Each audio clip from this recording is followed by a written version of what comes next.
Hi, I'm Sophie, and welcome to this Parenting by Human Design mini series. Whether you are brand new to human design or you know a little bit already, I'm really excited to lead you on this journey so that you can understand your children better and, of course, yourself, and you can stop parenting them from your own perception and projection and instead parent them from what they need, not what you think they need. So let's get started.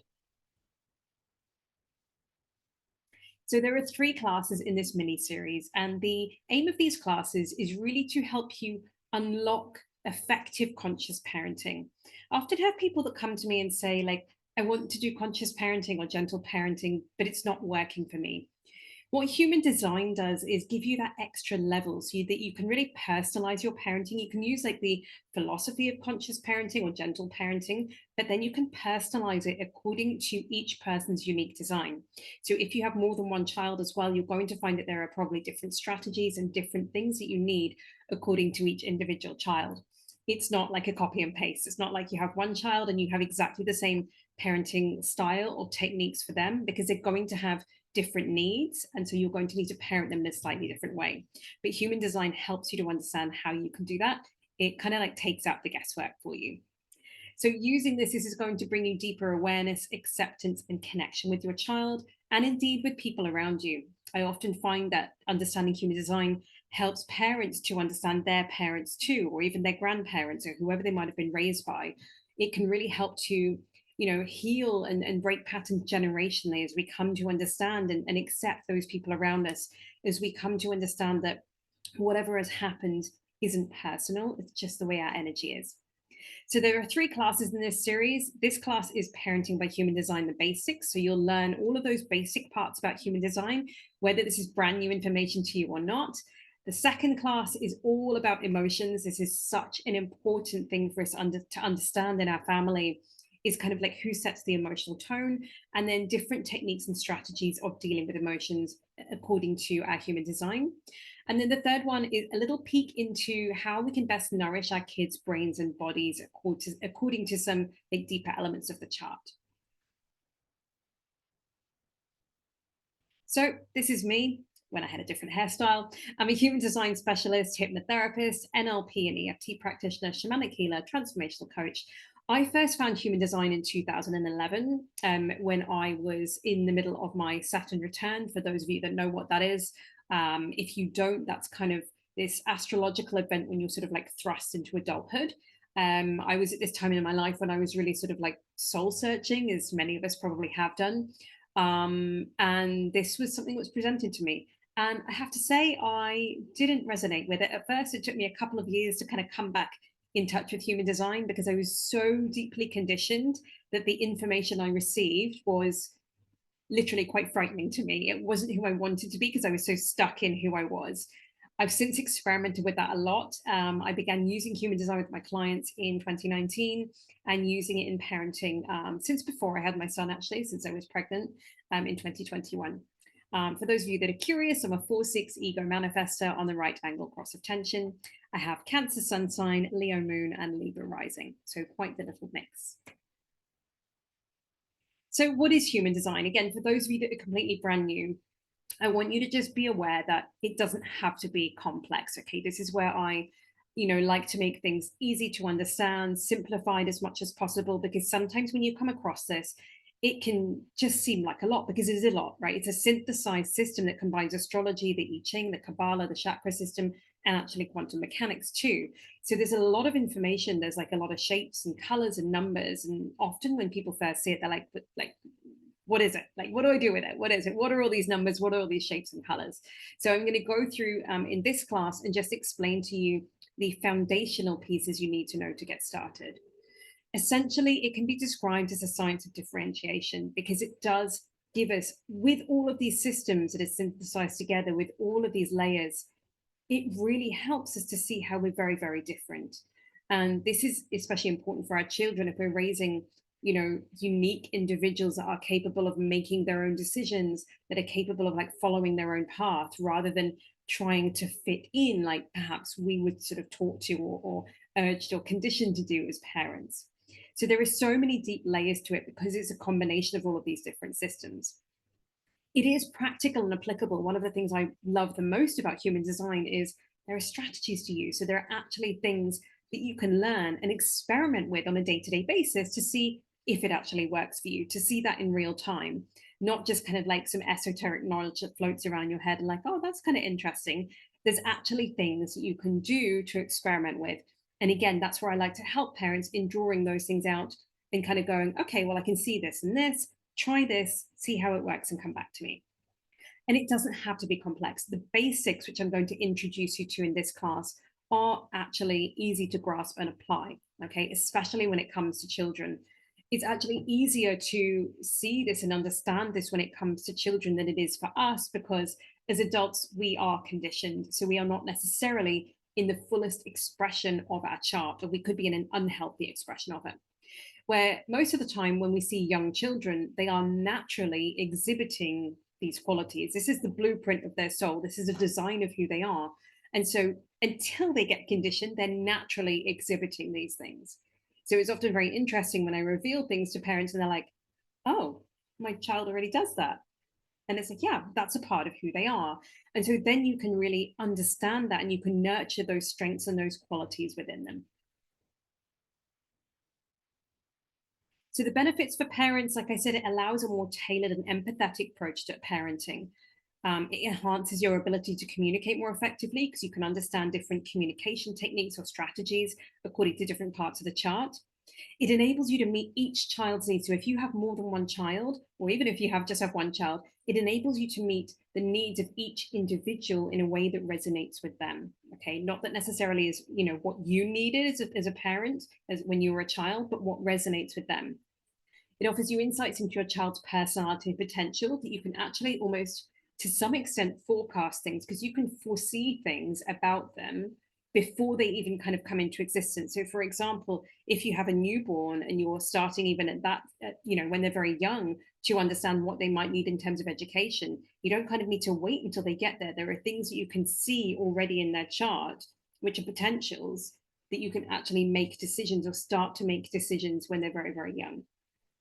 And of course, as a parent, knowing your own human design helps you to understand yourself, heal your own inner child, and grow and reparent yourself alongside your children. The benefits for children is that it helps your children to feel seen, heard, and understood according to their true nature, reducing people-pleasing behaviors. Now, hands up if you have experienced or developed people-pleasing behaviors in your life. I think most people I come into contact with have, because they didn't really feel seen, heard, or understood as children. Okay, for whatever reason, there's no blame to be attributed. Our parents did the best they could with what they have. We have this information, so we can use this information to benefit our children now. It supports your children's growth and development in alignment with who they truly are so they can fulfill their potential. It encourages them to understand and accept others for their differences, reducing conflict in relationships. Now, this is huge. You might have more than one child and they might not get along, and you can understand through looking at their human design chart why that might be. Now, you might not change the fact that there's potential conflict there. They may not get along, but you can actually use that to help them to understand everybody's different, and that's okay. That's actually the beauty of life, is having all of these differences. It would be super boring if everybody was the same.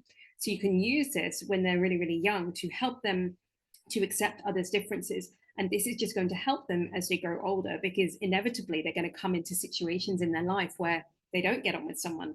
And they're then going to be more accepting of that person when they've had this experience early on in their life.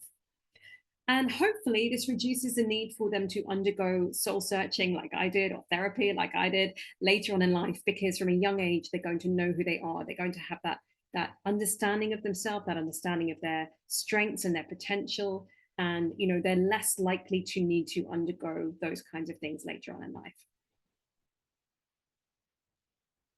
So Ra Uru, who was the founder, discoverer, channeler, if you like, of human design. And this is one of his quotes that I find really powerful.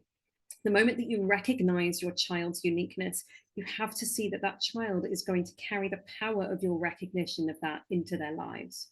So children, especially young children, they are just looking up to you. We're their biggest role models. They are just looking to be seen and heard and recognized. And so when you can really see them, and human design allows you to see them at the soul level in a way that I don't know any other system that allows you to see them in this way. Yes, you can feel things about them, you can intuit things about them, but this really gives you this deep, deep understanding of who they are and what they came here to do.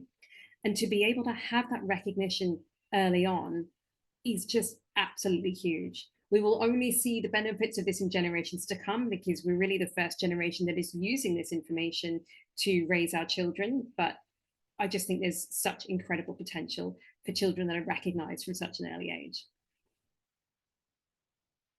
So getting your human design charts, there are many different sites to get your charts. Some of them I do find sometimes have an accuracies, so you can always cross-reference them. It is really important to have an accurate birth time, so down to the minute, especially when we're looking at the deeper layers. So you may not have this potentially for yours. Most people I find have it with their children. You might not have the time for your birth or indeed your parents. You can kind of put in a few different times and just kind of see if the chart changes much. But I do find most of the time that people have this for their children. If not, you could do something that's called birth time rectification, which is finding an astrologer that can kind of work with you to try to come up with an accurate birth time. If you don't have your chart yet, then you can get a free chart from my website. This is going to give you the data about the deeper layers that we're going to look at in this video series. Not every site provides this. The one I have on my website does. So you can get that from sophiedubus.com/free chart. So what we're going to dive into in this class is the three most important parts. Now, I know there are lots of distracting numbers and shapes and colors, and you're probably going to have questions about those. But for this class, let's just stick to these three. I want you to really keep this simple so that you can understand it and so that you can actually apply it to everyday life. Because otherwise, like I said, it's just information and knowledge that's amazing, but it's just floating around in your head. I want you to actually be able to use this so you can see the benefits in real time in your day-to-day parenting life. So what we're going to focus on today is type, strategy, and authority. Now, if you've heard of these words before and you kind of think, oh, I know that, please don't just skip to the next class, because a lot of people have heard of these things, but they don't actually understand them. They don't actually understand what they mean, and they're not necessarily applying and using them.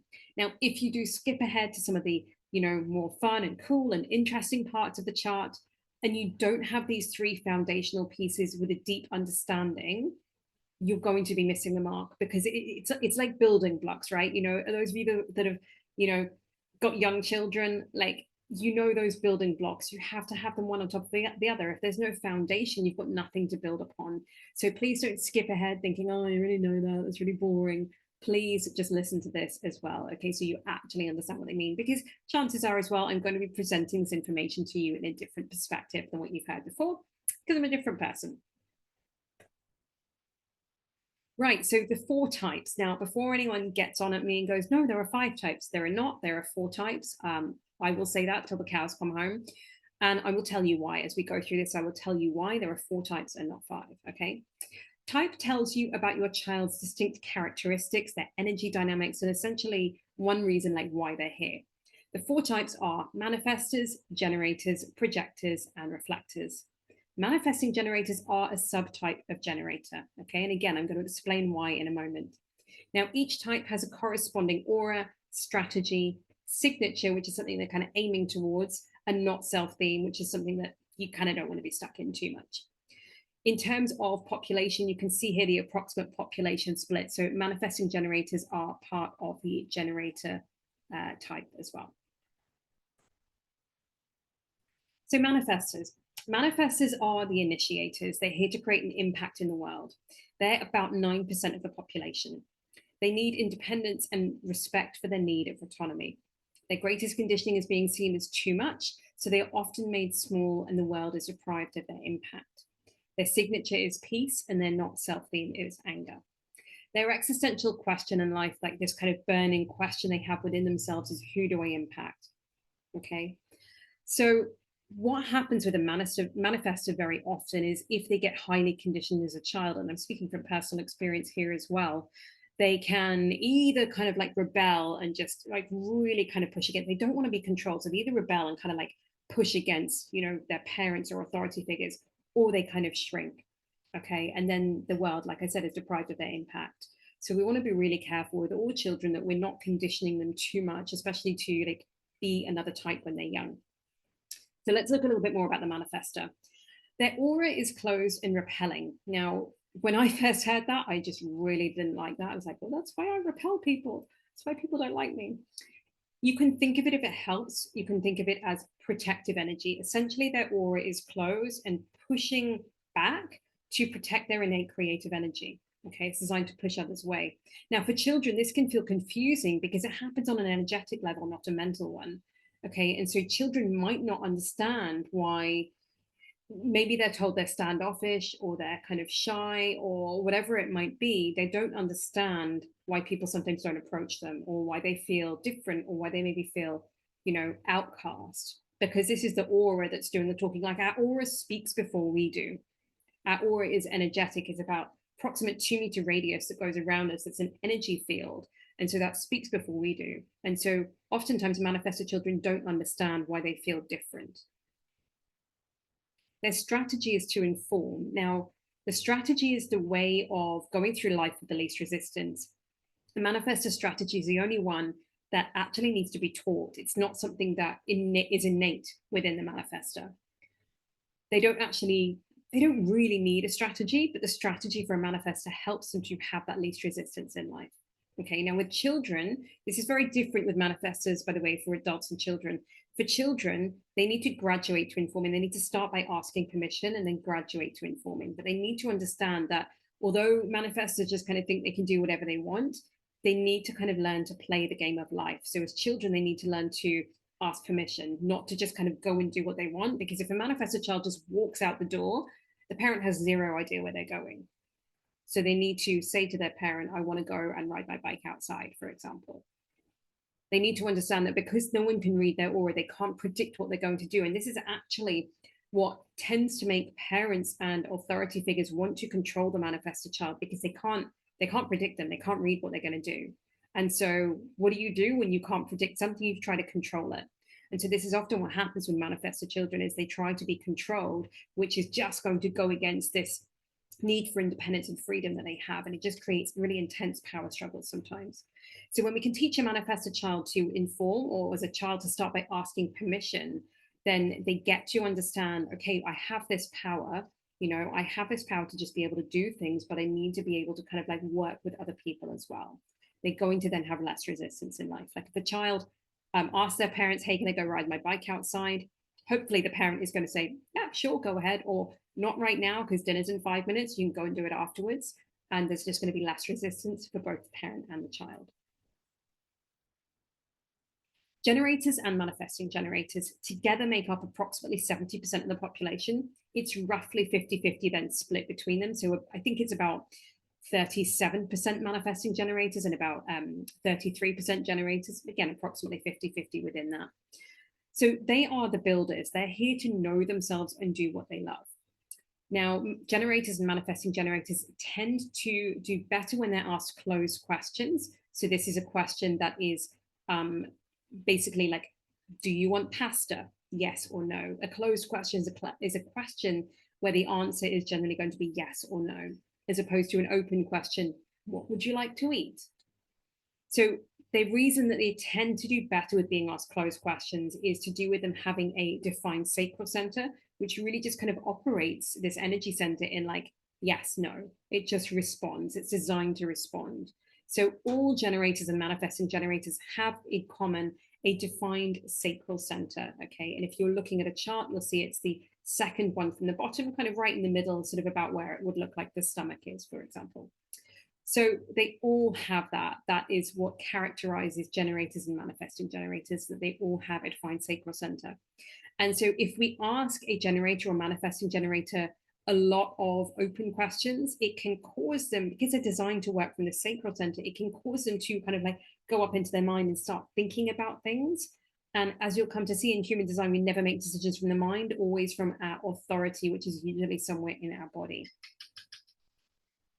So their greatest conditioning is when their sacral sounds are ignored, which can cause them to become people pleasers or pursue incorrect responses, or, as I tend to find with adult generators and manifesting generators, just kind of saying yes to everything because they've just developed, again, a kind of people-pleasing pattern around that. So they're not really in touch with that sacral response anymore, and they just kind of end up saying yes to everything because people recognize they have this energy to do things, and so they just end up taking on a lot, and they can burn out.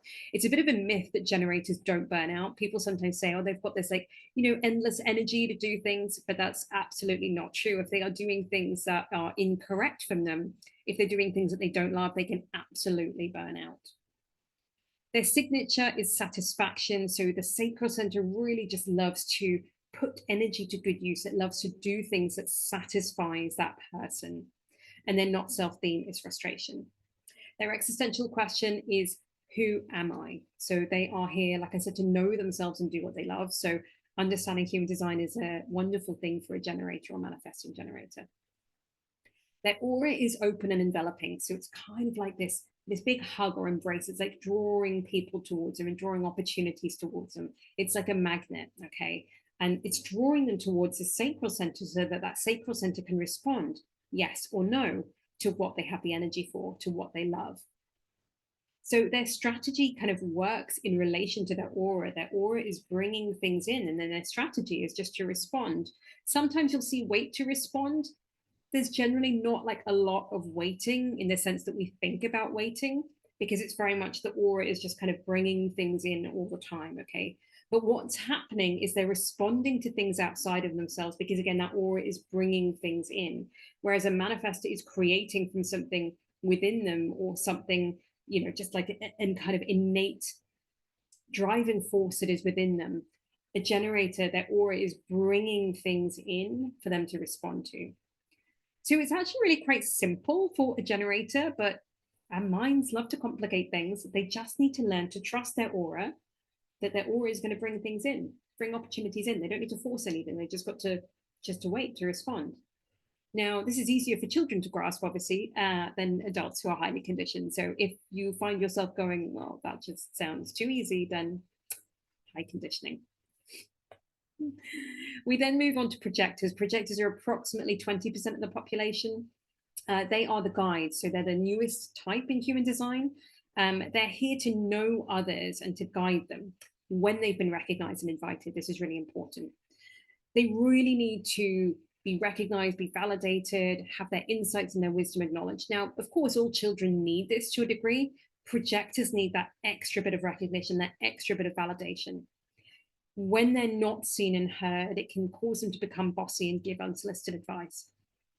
I recognize this from reflecting on a friendship in my childhood, and later up looking at her chart and being like, I bet she's a projector.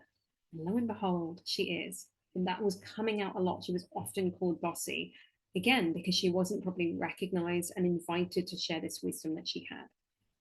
Their signature is success. And this really comes about when they've delivered some wisdom, or they've guided somebody else, and the other person has had like an aha moment or an epiphany. That's when the projector feels success. So it's not so much personal success, it's success at having guided somebody. They're really all about the other.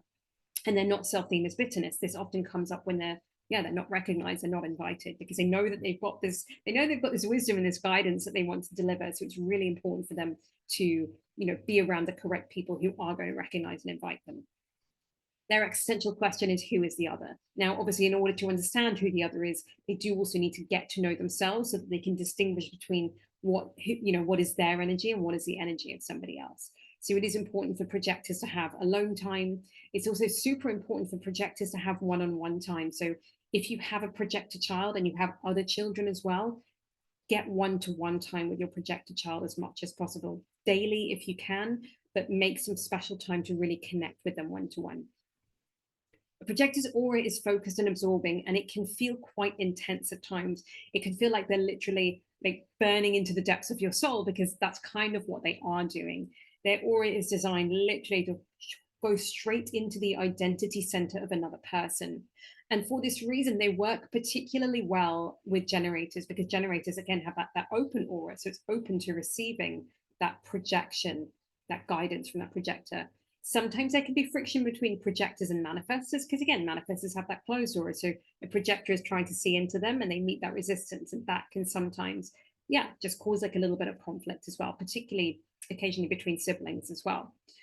So they're really designed to be able to see into the other person, and they have this incredibly uncanny ability to just be able to see things that you don't even see yourself. You know, projectors can often know you better than you know yourself. And so when you're open to receiving that wisdom from a projector, it can feel absolutely incredible.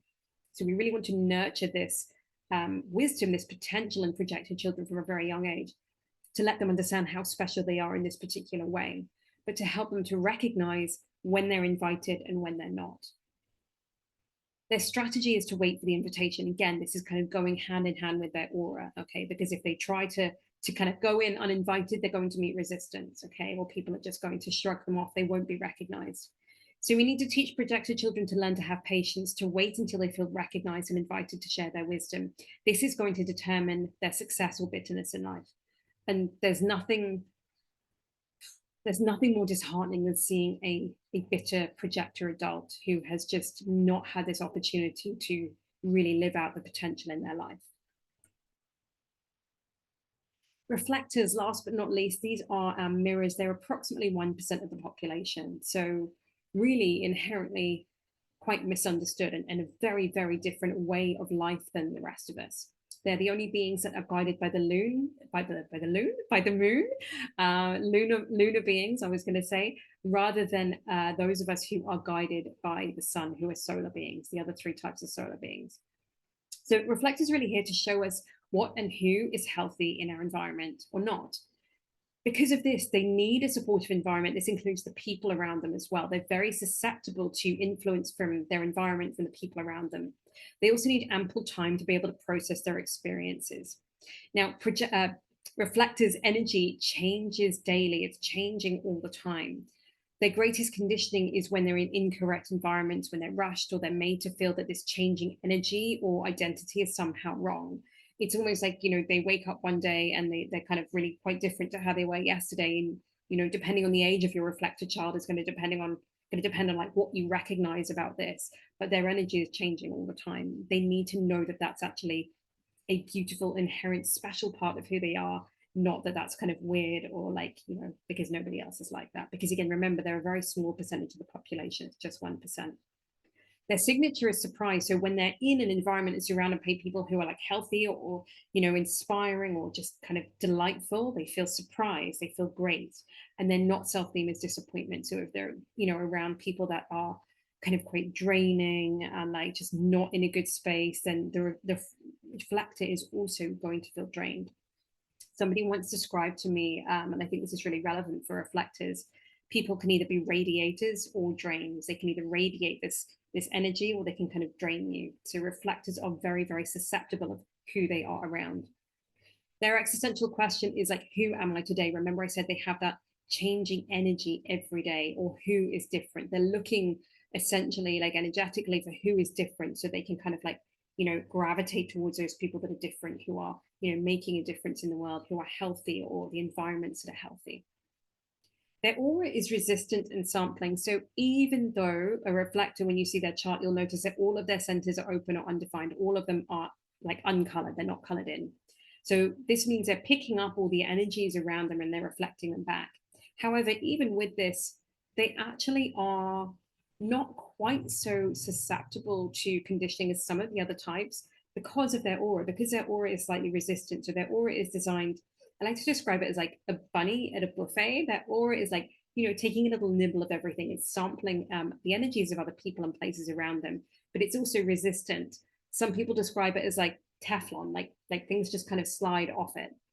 So they can be conditioned, but I've also worked with a number of reflector adults who, once they understand their reflectors, are able to make incredible shifts very, very quickly, because they just kind of, it's almost like, yeah, it's incredible. They just allow this conditioning they've had maybe over years to just slide off them, and they're kind of like, oh, that wasn't mine to carry, and it's just gone.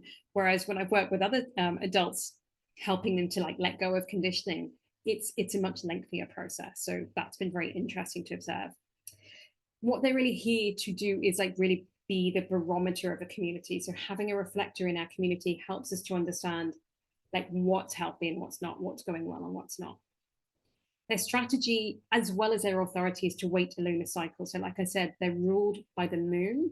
They're here to live like a slow life, to experience this ever-changing cyclical energy.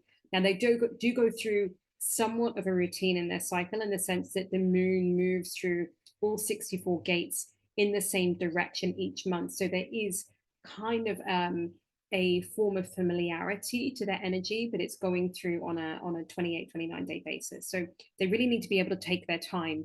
If you are a busy, go, go, go person and you have a reflector child, perhaps there's a little lesson there in learning to slow down and learning to just kind of experience things in a different way and learning some patience. Here's a few little tips for your children depending on their type. I generally I don't like giving things that are very specific to an individual part of the chart, because there is so many parts to take into account. It really is, each chart is very, very nuanced. So please take all of these generic tips with a pinch or a large handful of salt, because there are things that are often contradicting or conflicting in a chart. So we might read things, for example, whereas like a generator child, they're going to have boundless amounts of energy and they're going to never go and they're going to never stop and they're always on the go. Now, there are aspects of their chart that can contradict that. So again, just take this with a pinch of salt. But when you're new to learning human design, you've got to start somewhere. I've got to start somewhere as well. So for manifestor kids, it is going to be really important to encourage their sense of independence whilst also setting respectful boundaries. Teach them to understand that who their actions impact. So manifestors don't really understand that they have this big impact on people. So they need to understand that. Once they understand, you know, when they're young, it's going to be their immediate family. What they do matters. When they leave the room, like there's an impact because their energy is suddenly gone. When they enter a room, there's an impact. The more they can understand who they impact, the more that they can understand how to use their power in the best possible way. Foster open communication, and remember informing goes both ways. So it really helps with manifestors to understand the whys around things. If you are going to say no to your manifestor child, it's much more helpful to tell them why you're saying no, or it's even more helpful to say not right now, but it helps to give a reason, because that helps them to understand that you're not just saying no and you're not just trying to, like, you know, thwart their power. There's actually a reason behind it. It doesn't mean there's never going to be pushback, but it does help them to understand. So inform them about things, inform them about what's happening. Generator and manifesting generator kids, again, tend to do better when you ask them closed questions, because it really helps them to stay connected to that inner sacral response, which is just responding yes or no. Of course, you can ask them open questions. There are times when you need to, or what can even be helpful as well is giving them choices. Okay, so do you want the red bowl or the blue bowl? You know, rather than kind of going through every single color, like, do you want the green bowl? Do you want the yellow bowl? Do you want this? Find satisfying activities that exhaust their energy each day. So they do have that defined sacral center. So there are going to be differences in each individual generator and manifesting generator as to how much energy they have according to other parts of their chart. But it is true that they always have a defined sacral center, and that defined sacral center wants to be satisfied. It wants to use energy in a satisfying way. This might be through physical activity. Again, it's going to depend on the nuances of the child, also the age of the child. It could be through something creative, but anything that satisfies them. Remember, they're here to do what they love. And it's not to say, again, that other types aren't, but it's really important that that sacral center to operate optimally, that it is satisfied. And then practice patience and teach them the value of completion. Sometimes generators can become frustrated when something isn't working the first time round, and they might want to quit something. So it can be helpful to just sit with them and understand, have they just kind of come to, you know, like a little bit of a block in something? Do they need a little bit of help to push through something? Or is it that they actually want to quit and give up on something? Sometimes they're here to really master things. So sometimes they come to this block and they just want to give up, when if they had just managed to push through that block, they would have actually mastered something. So this is an important thing to recognize in generator children, that they don't give up too easily. Don't push them to do something they don't want to do, but just help to have that little bit of encouragement with them if they're just feeling a little bit stuck on something. Projector kids, the most important thing is going to be to recognize their gifts and their wisdom and invite them to share that, invite them to share their thoughts. Like, try to have some time each day where you can really sit down and listen to your projector child and ask them, you know, what do they think about different things? What do they see about different things? Like, what have they learned? Really try and listen to them, give them one-to-one time. Gently help them see when they give unsolicited advice on what the outcome and the outcome that it has. If, for example, they've had a bit of a challenge with a friend and they've fallen out, maybe you can help them to go over that situation, and maybe they gave their friend unsolicited advice. Like, help them to understand if that person actually wanted to hear what they had to say, and you can help them to kind of go through situations like that. And you can always give them plenty of time to guide you, to share their wisdom, and create environments where they can lead the rest of the family. You'll undoubtedly see your projected child wanting to take that role of leadership. Now, if you have several projected kids, or if you have a manifestor who also likes to lead as well, sometimes that can be like a little bit of a challenge, but try to give projected kids an environment and opportunities where they can lead the rest of the family, particularly if there are generators in the family. And reflector children, allow them all the time they need to make decisions and to rest. I know there are other demands of life sometimes, and especially if you have multiple kids, but it's just really important to understand how much reflectors are impacted by their environment. Reassure them that feeling different every day is perfectly okay. That's perfectly normal for them. That might not be how other people experience things, but for them, it's very normal that they feel different every day. And create a very supportive and nurturing environment for them, especially in their bedroom, and especially as they get older. And you can start to encourage them to do things as they get older, to just take some time to themselves in the morning to feel into, like, how do they feel that day? What feels different that day? What is it they would like to do? It's really, for reflectors, it's very much about that slow pace as much as possible. Now on to the 7 authorities. So making decisions is a crucial skill that we need in life. Now, as an adult, I'm sure that you can, reflect on many times where you have had an intuitive, gut-based feeling, some kind of feeling inside you that this was what's correct for you. But then you wonder, and you go up into your sneaky little mind and you start thinking about things, and then you get all confused, and then you possibly ask other people, well, like, is it this or this? And like, I'm not sure which one, and what do you think I should do? And then you're asking other people who have no idea what's really correct for you, have no idea what's going on inside you. And then you perhaps go with what your mind told you or what someone else told you, and it doesn't work out. And you have that sneaking feeling of like, I knew I should have listened to my intuition. That's kind of a little bit like what your authority is. So oftentimes adults have become out of touch with them for all of the reasons I just said. Children are innately tuned into their authority. So if we can help to nurture that within them, to understand how theirs works, because it might be very different from ours, if we can nurture that in them and help them to really understand that they always know what's best for them, they know what the correct decision is, then that's going to help hopefully avoid all of those confusing, backfiring situations that we've experienced during our adult life. So there are 7 authorities. Now, not each authority is available to each type. So manifestors have a possible one of 3 authorities. Your authority, by the way, never changes. Nothing in your chart changes. Your type doesn't change. Nothing changes. Manifestors can either have emotional, splenic, or ego authority. You can see here in terms of the population split, emotional authority is the most common. Generators and manifesting generators can either have emotional or sacral authority. This, by the way, is because there's like a hierarchy of authorities. So if somebody has emotional authority, they're not going to be able to have one of the other ones. If they have a defined solar plexus, it kind of overrides any of the others. Projectors can have either emotional, splenic, ego, self-projected, or mental authorities. So they have a possibility of 5 authorities. And reflectors always have lunar authority, so they're never going to have another authority. Reflectors, sometimes when you see their chart, it might say no inner authority, or it might say none, but reflectors always have lunar authority. So let's go through them one by one. I'm just going to give you a brief explanation of these here, just because, again, I want to keep this simple for you and not overwhelm you with too much information, especially if you're brand new to human design.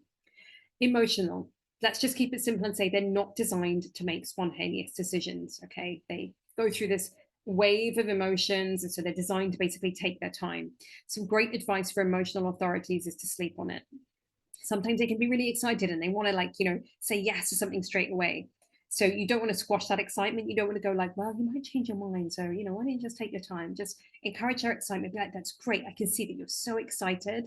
Let's just take a couple of days and let's just see if you still feel like this in a couple of days. And again, just give them that time to make decisions. Also give them grace to change their mind. Now, you may have conditioning from your childhood about like, once we've said yes to something, we don't change it. We must continue on with our commitments. If you have a child with emotional authority, or if you yourself have emotional authority, again, depending on the other parts of your chart, you might want to change your mind. You might not have been clear when you made a decision. You might have some other aspects in your chart that kind of indicate that it might not be that easy for you to make decisions about things in the future because you don't know how you're going to feel then. So your feelings are changing all the time as an emotional authority. You can probably say yes to something, but you just don't know how you're going to feel later on. So oftentimes what I say is like, you can say, I'm 80% sure I'm a yes for this, but I'm going to check in with you the day before or the morning before just to see how I feel.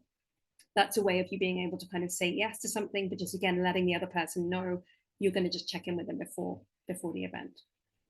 Sacral authority tends to be people that can make quite quick decisions if they have sufficient information, because the sacral center, again, it operates kind of yes, no, it's very present. It's very kind of connected to the present moment. It has what we say truth in the now. So truth in the present moment. So again, asking closed questions for sacral authorities helps them to make decisions. And also what's really important to understand is that your sacral authority children, they might not say yes or no, they might go, hmm. And sometimes it can be hard to distinguish between what the yes and the no is. Sometimes it can almost sound quite similar. So again, trying to understand their sounds, trying not to push them to say, speak properly, say yes, say no, articulate. This can be a big conditioning for sacral authorities because they're designed to kind of respond a lot through sounds. And that can sometimes feel frustrating, especially if you yourself as a parent are a generator and that was conditioned out of you and you were told things like speak properly, don't murmur, speak up, etc. So try as much as you can to understand their murmurs and know that that's a response. They're not being rude, they're not being difficult by going, that's how they are naturally often designed to communicate. Now, if you have a generator or manifesting generator who obviously has a defined sacral, but they also have a defined solar plexus, they're going to have emotional authority. A quick note about that, because I often get questions about that. Because these two things are almost conflicting, right? Remember I said there's a lot of conflicting things in the human design chart. Don't worry, I go through and explain things that are conflicting. So they have a defined sacral center that can make spontaneous decisions. It does have truth in the present moment, but their emotional authority kind of overrides that. Okay. So remember I said there's that hierarchy of authorities. So they might have a defined sacral, but emotional authority. The emotional authority always takes precedence. Okay. So they have a defined sacral center. They get this response to yes or no, but they still need to just give themselves time and wait through this emotional wave until they don't have a strong emotional charge to say yes or no to something. So they may feel something from the sacral first, but you just, again, encourage them to take their time. So if they've got a defined sacral and emotional authority, you still go with these tips for emotional authority. Splenic. So splenic authority, they are designed to make spontaneous decisions. The spleen is based on instinctive survival, intuitive awareness. These are not logical decisions. This is very much based on this instantaneous, almost lightning body-based response. If they tell you turn left, you turn left.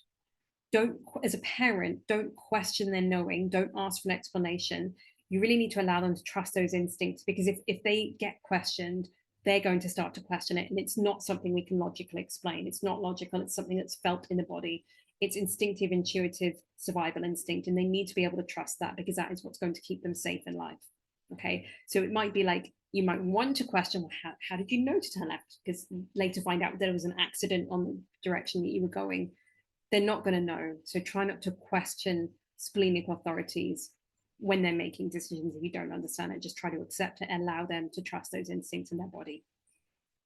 Ego authority. We're now moving on to the more rare authorities. So this can only be applicable to manifestors, which is what I have, or projectors. Now, they essentially, with their ego center defined, this is very much about willpower and commitment. They know what they need, they know what they want, and they know what they have the energy or the willpower for. Sometimes this can come out, again, depending on the definition. It can sound to us as adults in our conditioning as rude or abrupt, because they might say, I want this, I need that. They might just take things. Like as a young child, you might just see them take things. And you're like, no, no, no, you have to ask first, and you have to do this. It often seems to other people that it might seem selfish, but actually what they're looking for is often a way of like helping and serving others. They know that they need something. Again, they can't necessarily explain it, but they have this kind of like natural power. They know what they have the energy and the willpower for.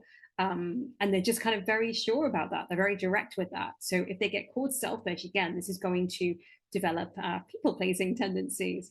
So just because you don't understand that they have this conviction, like, don't make them wait. Don't tell them that they need to wait for things. Don't undermine their natural power that they have.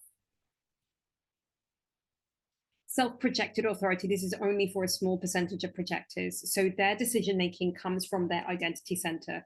They have a really strong sense of who they are and an inner voice or feeling or sensation that guides them. So again, this is not something that is explicable. They just kind of know. They just know that they know. They don't know how they know, but they just know that they know. So you can encourage self-expression and reflection through what feels natural for them without judgment. If you have a self-projected child and they're like uncertain about something and they're like, weighing up between this option and this option, you can ask them a question just kind of gently, which of these feels more like you? Which feels more correct for you? Which just feels more like you? Because again, it's coming from this strong sense of self, of who they are. Okay, you might find with self-projected projectors that they like to talk things out. Now, generally, they're not asking for your opinion or asking for your advice. They're just talking things out. So again, they can kind of like find that truth within them, and then they'll get a feeling or some kind of recognition. Oh, that's the correct way forward. So just kind of allowing them to have that experience can be helpful too. This is a little bit similar in that sense to mental projectors. So again, this is mental authority is something that is just applicable to a small percentage of projectors. Might sometimes be written as environment, maybe no inner authority, sounding board. I think those are usually the few that it's written as. You'll notice if they're a mental projector because they will only have any of the top 3 centers defined. So the head, the ajna, or the throat, either 2 or 3 of those centers defined, and that will make them a mental projector. They have no definition, so no centers defined below the throat.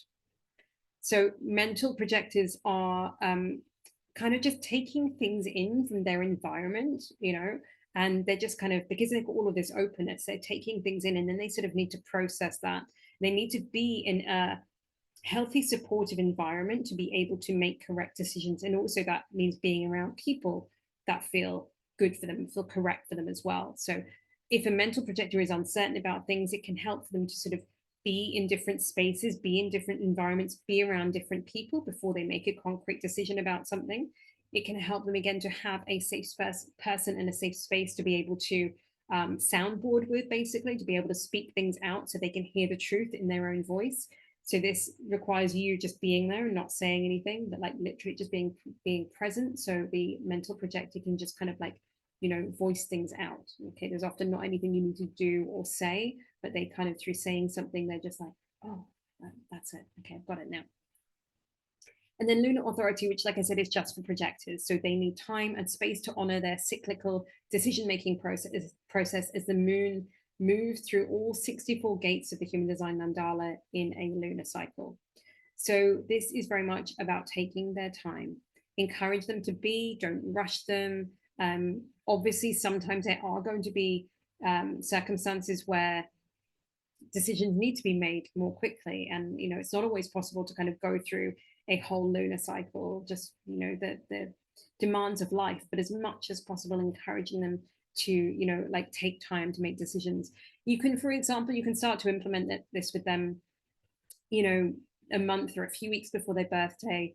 Like they'll ask them what they want, and they'll let you know what they want, and then just kind of like encourage them to see how their energy shifts in relation to what it is they want for their birthday through that cycle. Like that's a kind of a great way of starting with a reflector to help them to understand that energy is changing. And as they become older as well, you can actually start to track their cycles, because like I said, the moon moves through the 64 gates in the same direction each month.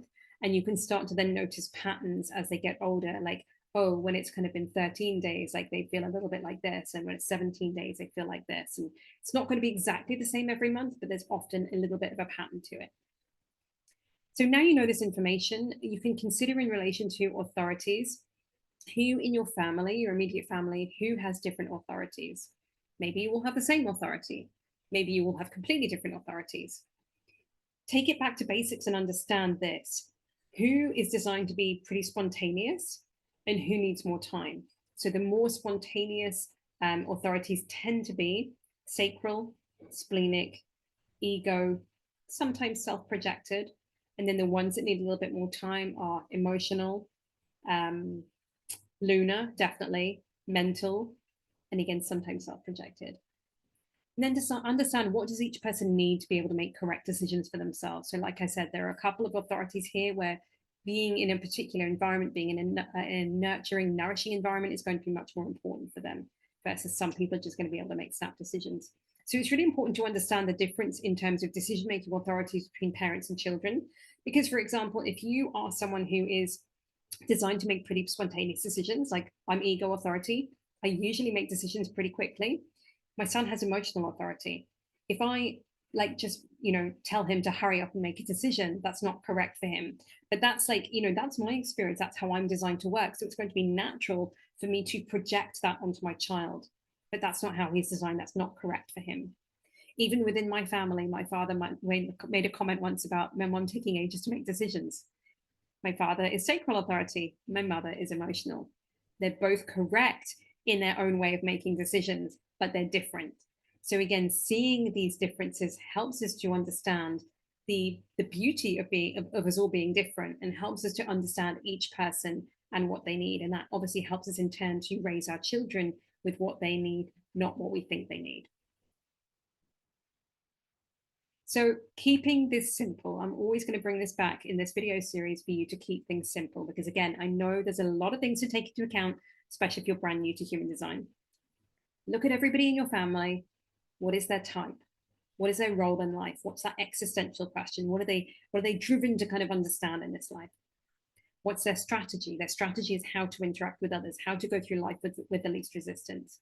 And their authority, how to make correct decisions as themselves. Focus on these, understand these, contact me if you have any questions, if this raises anything for you.